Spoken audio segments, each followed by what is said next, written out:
Bonjour à tous et à tous, aujourd'hui je vais vous résumer Paris-Nice et Tirreno-Adriatico 2022. Deux courses à étapes d'une semaine. Commençons par Paris-Nice. Pour la première étape, c'est une étape assez plate, avec quelques difficultés vers l'arrivée.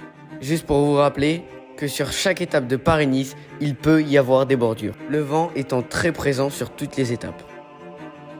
Au début de l'étape, une échappée normale se forme, mais elle se fait reprendre avant la dernière difficulté. Car dans la dernière difficulté, c'est les Jumbo-Visma qui mettent le tempo pour faire péter tous les sprinters. Mais les trois sont tellement forts qu'ils s'envolent. Roglic, Van Aert et Christophe Laporte. Et ils réussissent à résister au peloton avec environ 30 secondes d'avance et c'est Christophe Laporte qui s'impose.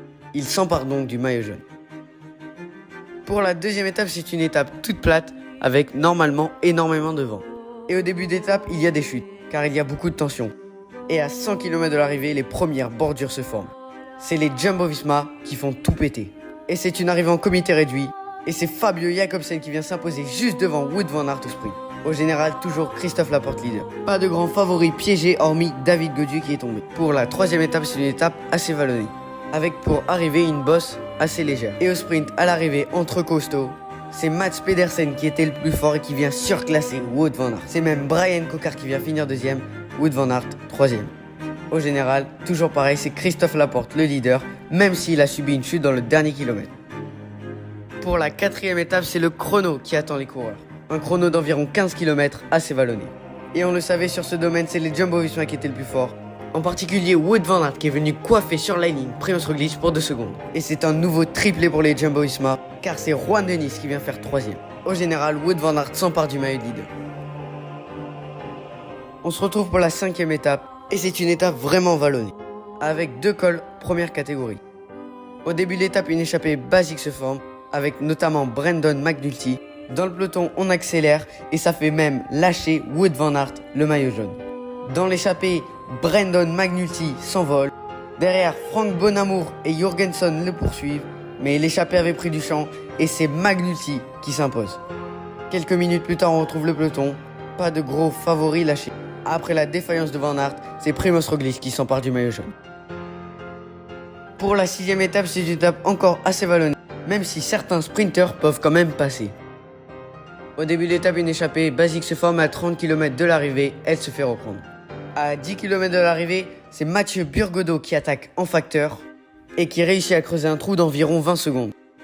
Derrière, le peloton prend du temps à s'organiser. Et Mathieu Burgodeau arrive dans le dernier kilomètre avec seulement quelques secondes d'avance. Mais pour quelques mètres, c'est Mathieu Burgodeau, le Français, qui réussit à venir s'imposer magnifiquement. Au général, Roglic, toujours leader. Pour l'avant-dernière étape de ce Paris-Nice, c'est l'étape reine. Une étape montagneuse arrivant au sommet du col de Turini. Et dans le col de Turini, c'est Adam Yates qui lance les hostilités. Il est immédiatement suivi par Roglic, Quintana et Daniel Martinez. Mais Roglic contre et est suivi par Daniel Philippe et Martinez. Les deux se regardent et Simon Yates et Quintana parviennent à rentrer. Dans ce groupe, plusieurs attaques sont tentées, mais on se regarde beaucoup et on arrive à 1 km de l'arrivée. Ça va être un sprint à 4. Et dans ce scénario, c'est Primož Roglic qui était le plus fort et qui s'impose devant Daniel Philippe et Martinez et Simon Yates. Il se positionne en très bonne posture pour remporter Paris-Nice avec plus de 40 secondes d'avance sur Simon Yates. Et pour cette dernière étape de Paris-Nice, c'est une étape très vallonnée, avec une arrivée dans les rues de Nice. Et dans l'avant-dernière difficulté, dans la côte de Paye, c'est les Ineos qui font tout péter et c'est Daniel Martinez qui attaque. Il est immédiatement suivi par Quintana, Wout van Aert et Simon Yates. Ce groupe se forme et c'est Wout van Aert qui collabore le plus pour faire tenir son leader Roglic. Malheureusement, dans la descente, c'est Daniel Philippe et Martinez qui crèvent. Il n'y a donc plus de Ineos Grenadier dans le premier groupe. Et dans le col d'Aise, Simon Yates attaque. Les deux Jumbo ne peuvent rien faire et basculent avec 30 secondes de retard. Le général de Roglic est en danger. C'est Simon Yates qui réussit quand même à venir s'imposer. Et derrière, grâce à un énorme tempo de Wout van Aert pour son leader Primož Roglic, ils reviennent à seulement 10 secondes et c'est Primož Roglic qui remporte Paris-Nice 2022. Simon Yates finit deuxième à 29 secondes et malgré sa crevaison, c'est Daniel Philippe et Martinez qui finit troisième. Je vais maintenant vous résumer Tirreno-Adriatico, la course entre les deux mers. Pour la première étape, c'est un prologue de 8 km qui attend les coureurs. Et les deux favoris étaient clairement désignés, c'était Filippo Ganna, le champion du monde, et Remco Evenepoel. Et après un duel à distance, c'est Filippo Ganna qui était le plus fort et qui réussit à venir s'imposer devant le Belge. Une troisième place pour l'ultime favori du classement général, Tadej Pogačar. Au général, c'est le même classement, Filippo Ganna s'empare du maillot de leader. Pour la deuxième étape, c'est une étape assez vallonnée mais où les sprinters peuvent quand même passer. Et on s'y attendait, c'est une arrivée au sprint, et entre les meilleurs sprinters punchers, c'est Tim Merlier qui était le plus fort et qui s'impose dans une arrivée très dangereuse. Au général, c'est toujours Filippo Ganna le leader. Pour la troisième étape, c'est une nouvelle étape pour sprinter. Et au sprint bonification, c'est Tadej Pogačar qui fait le sprint pour reprendre du temps à Remco Evenepoel. Mais il s'échappe avec Julien Lafilippe. Malheureusement, ils se font quand même reprendre. Et au sprint, sur des pavés, c'est Caleb Ewan qui devance Arnaud Démare pour quelques mètres. Quel dommage pour le français. Au général, ça reste Filippo Ganna, le leader. Pour la quatrième étape, c'est une étape assez vallonnée avec une arrivée à Bellante. Une petite côte très raide. Au début de l'étape, une échappée basique se forme mais elle se fait reprendre avant la dernière difficulté. Et oui, car dans la dernière difficulté, il y a beaucoup d'attaques. Et après chaque attaque où Tadej Pogačar a sauté dans la roue, c'est lui-même qui attaque en personne et qui fait le trou.